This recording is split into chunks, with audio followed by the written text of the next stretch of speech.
Bon, écoutez, nous allons maintenant écouter notre première masterclass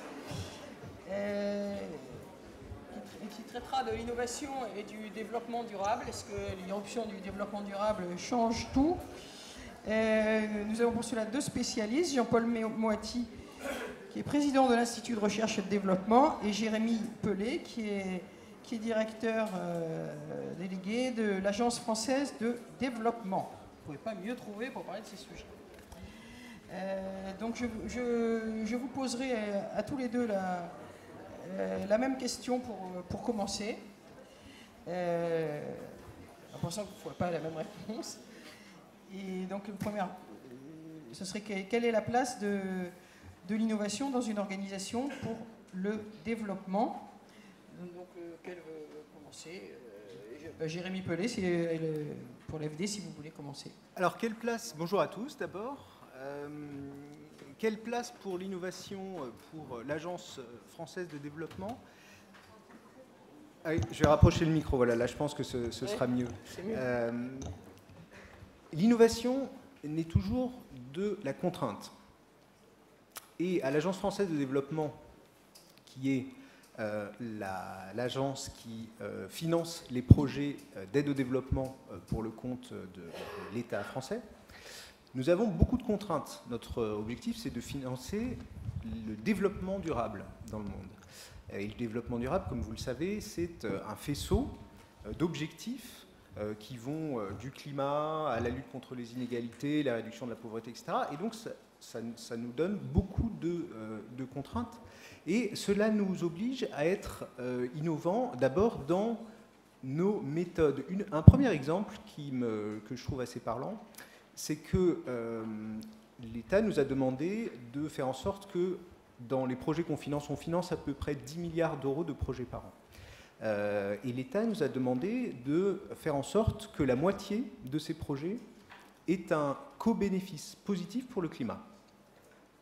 Et donc, dans ce cadre-là, on a dû développer une méthodologie pour faire en sorte de calculer ce qu'est le coût positif pour le climat, c'est-à-dire le nombre de tonnes de CO2 économisées quand on prend en compte la construction, l'exploitation d'une ligne de chemin de fer. Et par exemple, quand on finance une ligne grande vitesse au Maroc, on fait ce bilan sur 60 ans, sur la durée de la ligne. Bilan que l'on ne fait pas, par exemple, en France, quand RFF finance une ligne LGV entre Paris et Bordeaux. Et donc aujourd'hui, SNCF Réseau vient nous voir en nous disant finalement ça nous intéresse. C'est une technique assez innovante pour calculer le coût bénéfice carbone d'une infrastructure. Donc voilà, nous avons des contraintes qui nous forcent à être innovants. On est aussi innovants dans les projets qu'on finance. Bien sûr, les pays du Sud, dans lesquels il y a assez peu d'infrastructures, beaucoup de contraintes, font qu'il y a énormément d'innovation. Le cas sans doute le plus parlant, c'est l'utilisation du téléphone portable dans un certain nombre de pays qui sert à la fois de compte bancaire, de moyens de paiement des factures, de téléphone, d'électricité, etc. Qui fait qu'aujourd'hui, c'est une utilisation beaucoup plus poussée que dans les pays développés. Et donc nous, dans nos projets, finalement, l'innovation, c'est le sujet, c'est moins de les trouver que d'arriver à les porter à l'échelle pour faire en sorte que ces innovations n'aient pas un impact pour des milliers de personnes, mais pour des millions. Et dernier point, l'innovation, c'est aussi extrêmement important qu'on la développe dans les pays du Sud eux-mêmes, et donc on pousse les incubateurs, on pousse les développements de communautés, de start-upers pour développer l'innovation dans le Sud. Oui, comme le savent évidemment ceux dans la salle qui les jours précédents étaient à l'école d'été des objectifs de développement durable que Aix-Marseille Université et l'IRD ont organisé, mais sûrement beaucoup d'autres. Comme l'a rappelé Jérémy, les 17 objectifs de développement durable qui ont été adoptés en septembre 2015 par l'Assemblée générale des Nations unies, c'est un peu le cadre mondial de l'action multilatérale. Il y a un paradoxe des ODD, hein, c'est que, bien sûr, ce sont des compromis politiques. Comme tout compromis politique, ils ont des limites, hein, mais on est à peu près certain aujourd'hui, vu ce qui se passe, que si on les renégociait, on n'arriverait pas à des compromis aussi avancés. Clairement, la réduction des inégalités qu'on a obtenue au forceps contre les Américains, les Anglais et un certain nombre d'autres, aujourd'hui, on ne l'obtiendrait pas. Et il y a un paradoxe de ça, c'est que si ces compromis ont été assez avancés, c'est parce qu'on n'a pas eu une négociation classique purement intergouvernementale.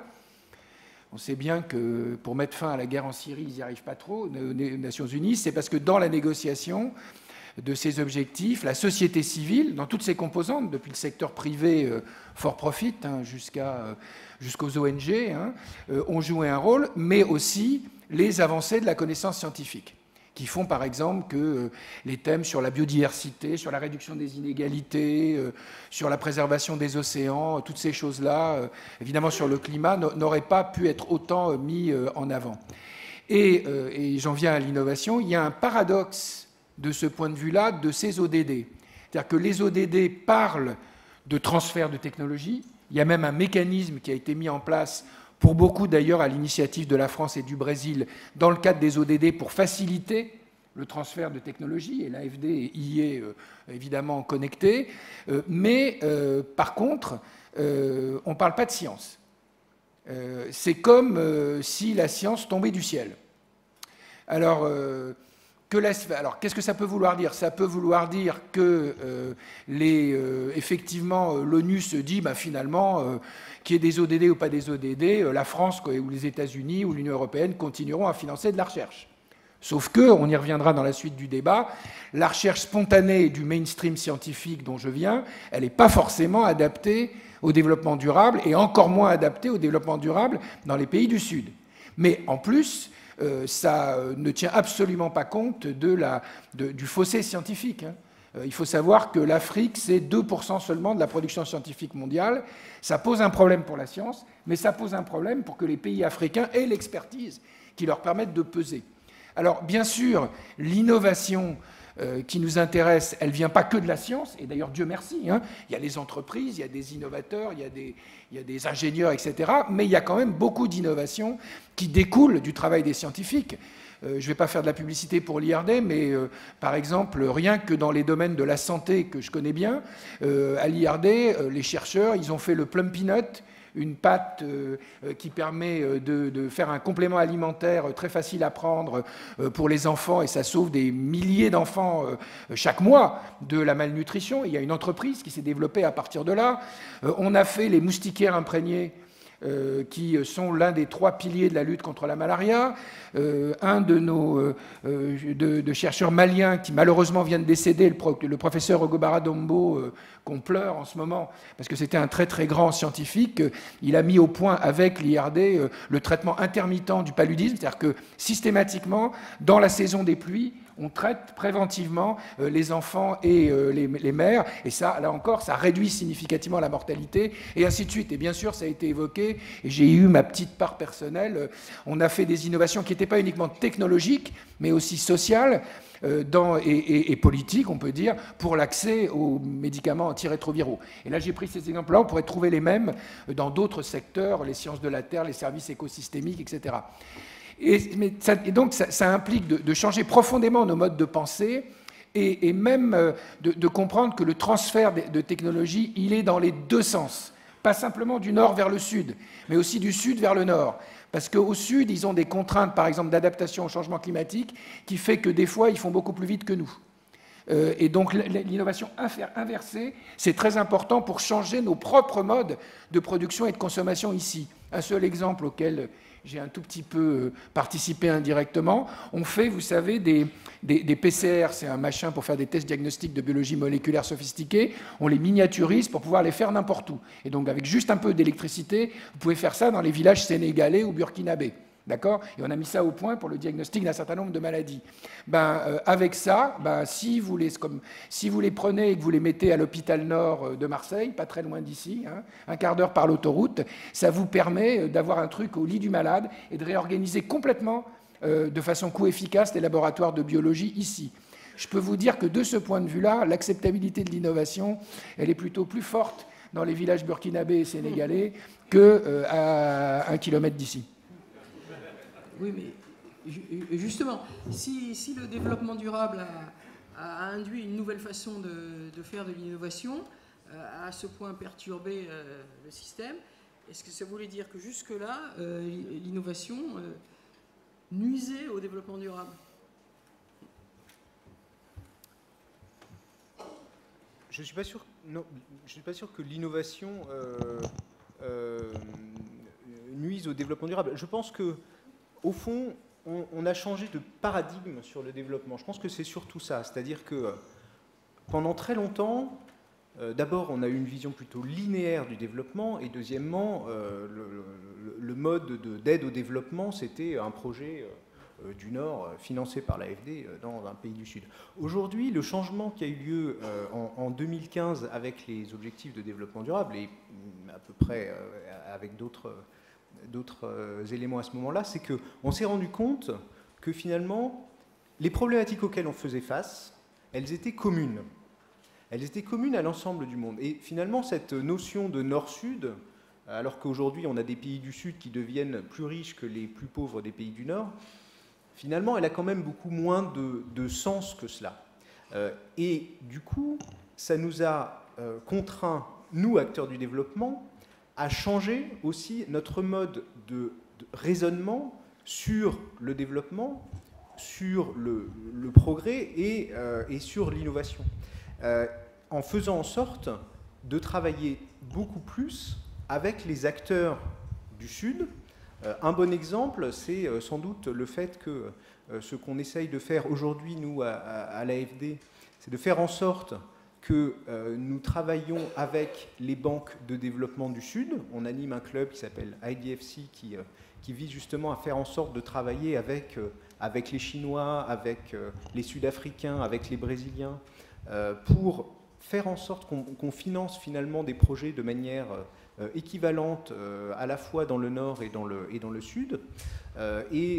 Autre cas de figure assez intéressant, comme le disait Jean-Paul tout à l'heure, on a aussi tenu compte du fait que ça n'était pas systématiquement au Nord et aux agences de développement d'imaginer ce que c'est que le développement, mais c'était aux acteurs de la société civile, aux acteurs privés, aux ONG, de trouver aussi quelles vont être les solutions pour le développement de demain. Et du coup, de mettre en place finalement des projets beaucoup plus partenariaux, de faire en sorte que notre action, elle fasse effet de levier sur les financements privés, effet de levier sur les projets des entreprises, lorsqu'ils sont responsables, effet de levier sur les projets portés par la société civile.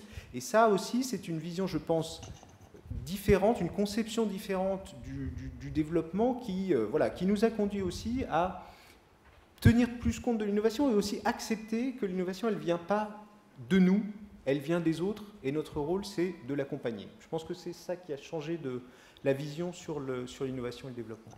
Très bien. M. Moiti, vous avez envie d'ajouter? Oui, alors, il y a un point, une limite qui est commune à la dynamique scientifique, proprement dite, et à la dynamique technologique, et il y a un point qui complique les choses au niveau de la dynamique technologique. Dans les deux, elles sont, c'est ce que j'ai déjà dit, ce qu'a dit Jérémy, elles ne sont pas spontanément au service du développement durable.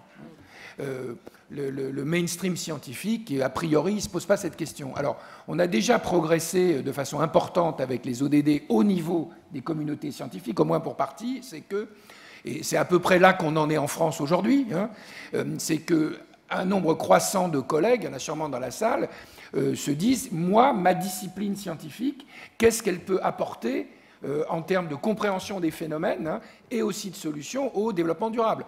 Même s'il n'a jamais mis le pied en Afrique et qu'il ne le mettra jamais, un physicien qui permet d'augmenter le stockage des énergies renouvelables, il fait faire un pas à la possibilité de la transition énergétique en Afrique avec des modes d'approvisionnement décentralisés, du solaire ou d'autres techniques.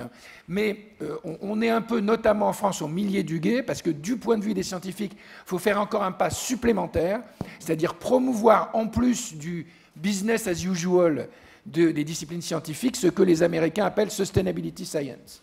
C'est-à-dire un nouveau champ scientifique qui est caractérisé par l'interdisciplinarité, par la prise en compte des causalités complexes. Je pourrais, par exemple, j'ai pas le temps, mais sur les sargasses, le phénomène des algues sargasses, on voit bien un exemple de causalité complexe, le lien avec le bassin de l'Amazone. Enfin, j'ai pas le temps de détailler ça. Ou pour Ebola, c'est pareil. Si vous me posez des questions, je le ferai. Mais vous n'êtes pas obligé. Mais donc, voilà. Mais donc, là, du point de vue scientifique, il faut changer les paradigmes. Pas changer complètement la façon de faire de la science, mais faire émerger aussi une nouvelle façon de faire de la science. Quand on en vient aux technologies, il y a quand même un petit problème qui vient s'ajouter. C'est que, et là-dessus, il faut arrêter d'avoir un discours. Alors, on est obligé au niveau onusien. Moi, je suis dans le panel onusien qui évalue les ODD. Je sais bien que je suis obligé d'être un peu langue de bois et de continuer à être un peu bisounours. Mais là, on est entre nous. Il faut bien comprendre que les objectifs du développement durable, surtout au niveau de la dynamique technologique, ça veut dire qu'il faut affronter un certain nombre d'intérêts qui, eux, n'en veulent pas. Parce que c'est contraire à leur intérêt en tant que groupe social, en tant que groupe économique. Si vous ne supprimez pas progressivement les subventions aux combustibles fossiles, voilà, vous pouvez raconter ce que vous voulez, vous n'aurez pas de transition énergétique, d'accord? Même s'il y a des choses spontanées. Voilà. Mais en même temps, moi je suis très optimiste parce que, je termine là-dessus, on vient, d'ailleurs c'est pas seulement l'IRD, même c'est plutôt les collègues de l'INRA, du CNRS, du CIRAD, mais aussi un peu nous, qui avons obtenu ça. On vient d'obtenir, personne n'en a parlé, mais on vient d'obtenir, depuis le sida, l'accès aux médicaments du sida, une des plus grandes victoires de la diplomatie scientifique française. C'est que la FAO, vous savez, l'Organisation des Nations Unies qui s'occupe de l'agriculture, elle a tenu pour la première fois un symposium sur l'agroécologie, dans lequel le directeur de la FAO, il a dit « la révolution verte, c'est fini ». Il faut arrêter de penser qu'on va régler les problèmes de sécurité alimentaire en injectant toujours plus de pesticides, toujours plus d'engrais chimiques dans le sol. Il faut trouver des alternatives. Et vous savez pourquoi on a gagné ? On n'a pas gagné par l'opération du Saint-Esprit ou parce qu'on est des grands scientifiques ou uniquement à cause de ça. On a gagné aussi parce que les Chinois, qui jusqu'à présent régler leurs problèmes d'absence de famine en utilisant à l'hectare 70% de plus d'engrais chimiques et de pesticides que la moyenne mondiale, se sont rendus compte qu'ils ne pouvaient plus faire ça et ont fait un tournant à 180 degrés, ont supprimé tous les mécanismes d'incitation financière qui favorisaient ça pour favoriser d'autres techniques agricoles. Voilà. C'est ça qu'il faut essayer de faire. Et là-dessus, il ne faut pas être idéologique. C'est-à-dire que dans la coalition pour faire le développement durable, si on a les Chinois avec ça, quoi qu'on pense avec soi, quoi qu'on pense du régime chinois par ailleurs, c'est bien. Voilà, parce qu'on a la victoire à la FAO qu'on n'aurait pas s'ils n'étaient pas là. Merci.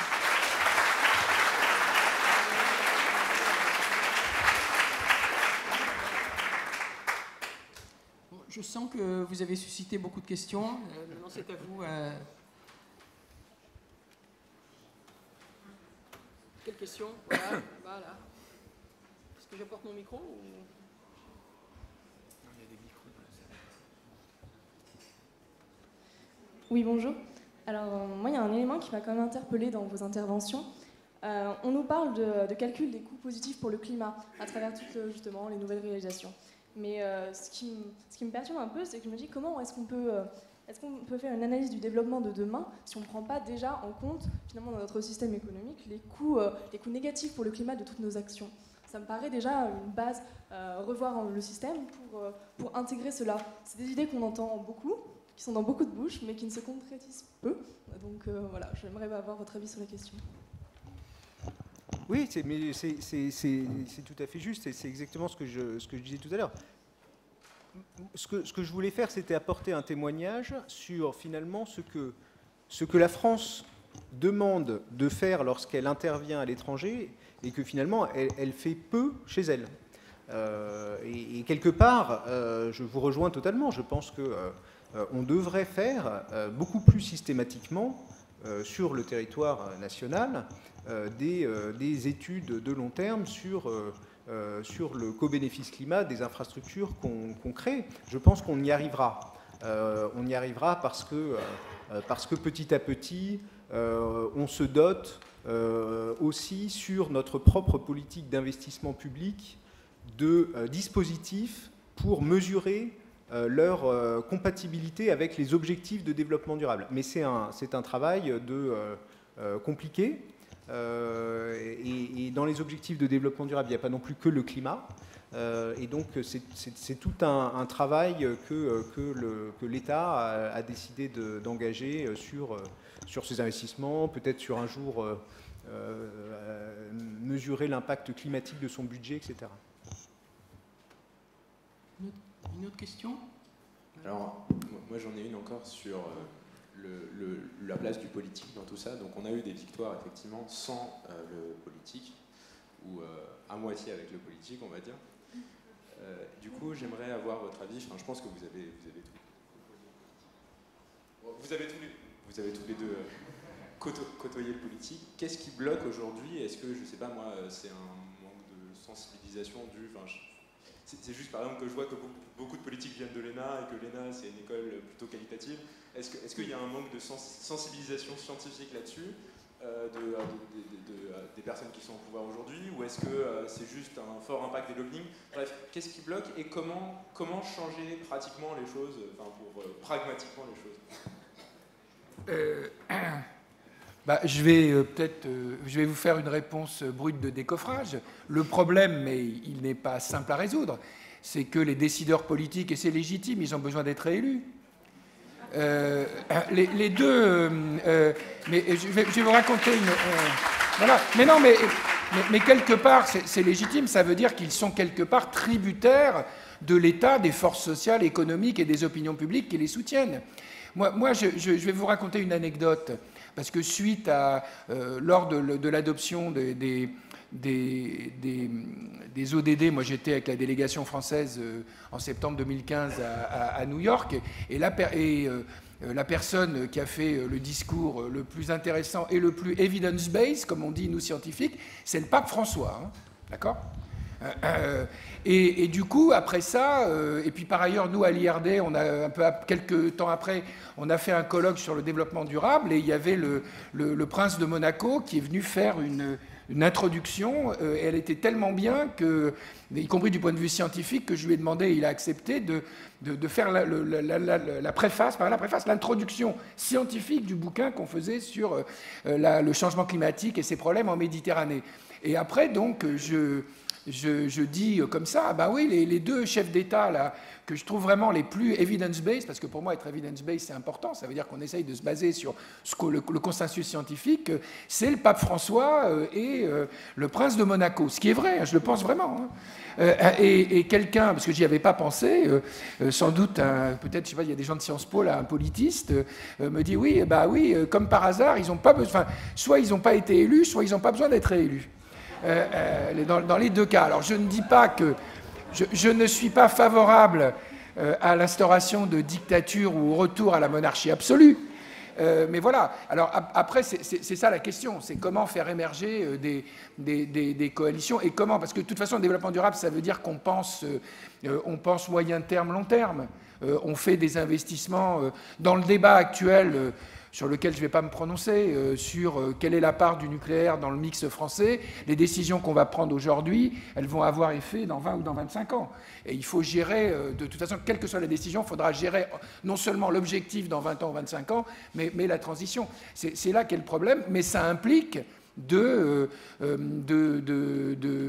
tenir compte des rapports de force et des choses-là. Ce qu'on peut peut-être regretter, et inversement être content, c'est quand un certain nombre de chefs d'État ou de responsables politiques, etc., sont prêts, y compris à aller un peu contre l'état de l'opinion ou la façon dont c'est bloqué avec les différents intérêts, à prendre des risques pour faire des choses. Moi, j'ai toujours dit que, par exemple, c'est de notoriété publique que je n'ai jamais voté pour Jacques Chirac, mais c'est aussi une notoriété publique que ce qu'il a fait avec un courage... Si on a les traitements pour le sida, la malaria et la tuberculose dans le Sud, c'est grâce à lui. Et sur ce sujet-là, j'ai jamais malheureusement retrouvé de politique qui était aussi génial, ouvert et prêt à prendre des risques que Jacques Chirac. Voilà. Et je dis les deux choses publiquement. Voilà. Il nous faut des Jacques Chirac sur le sida partout, sur tous les sujets.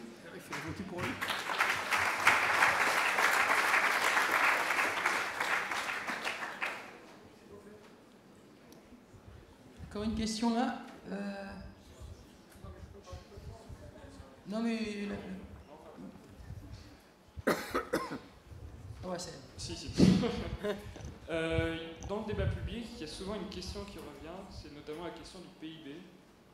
On nous ressort le PIB sans cesse, et notamment sa croissance, qui est une question, on va dire, majeure pour beaucoup d'économies.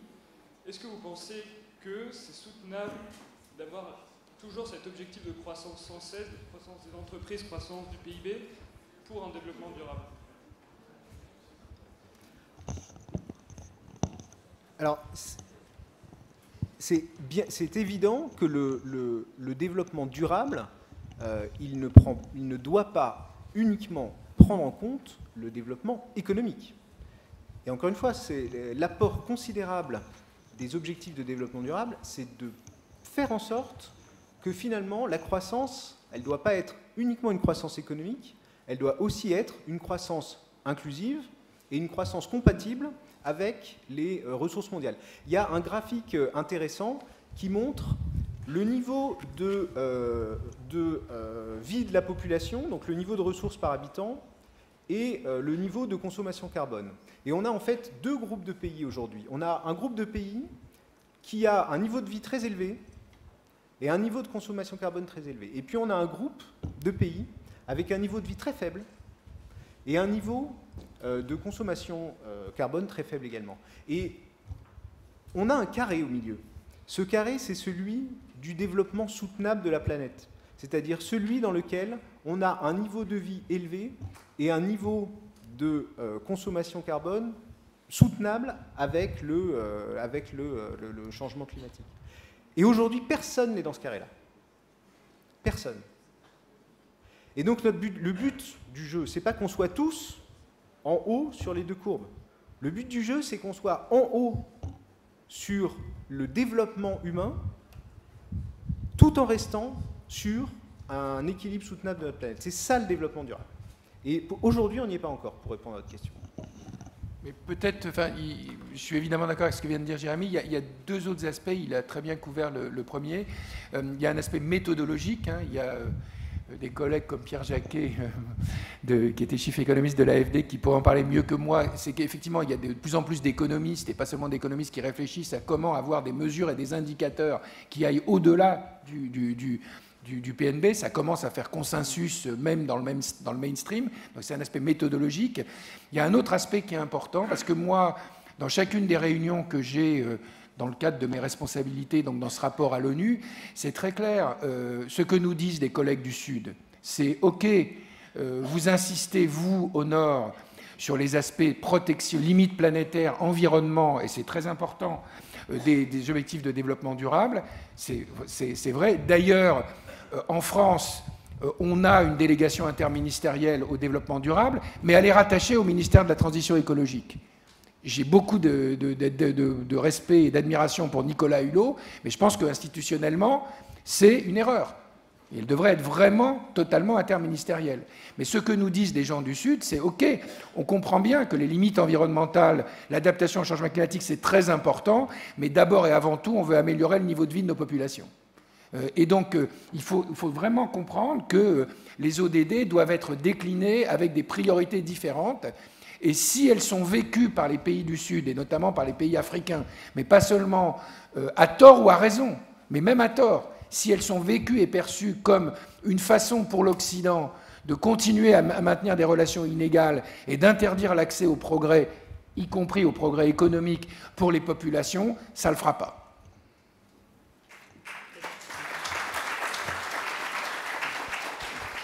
Vous avez peut-être une de... Monsieur ? Oui, la personne arrive.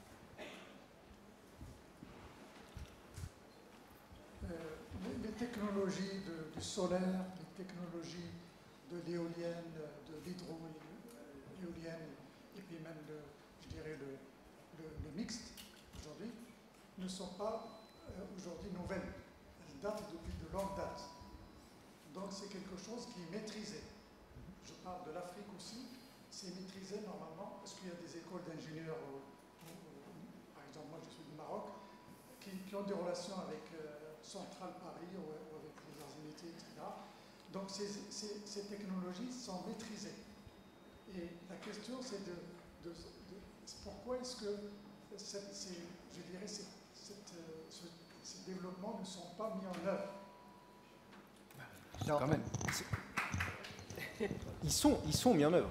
Ils sont mis en œuvre, et d'ailleurs on le voit, le Maroc est un excellent exemple de pays qui a affiché des ambitions sur son mix énergétique considérables, avec des projets solaires, comme vous le savez sans doute, Nour et ses différentes tranches, qui sont gigantesques par rapport à la taille du pays.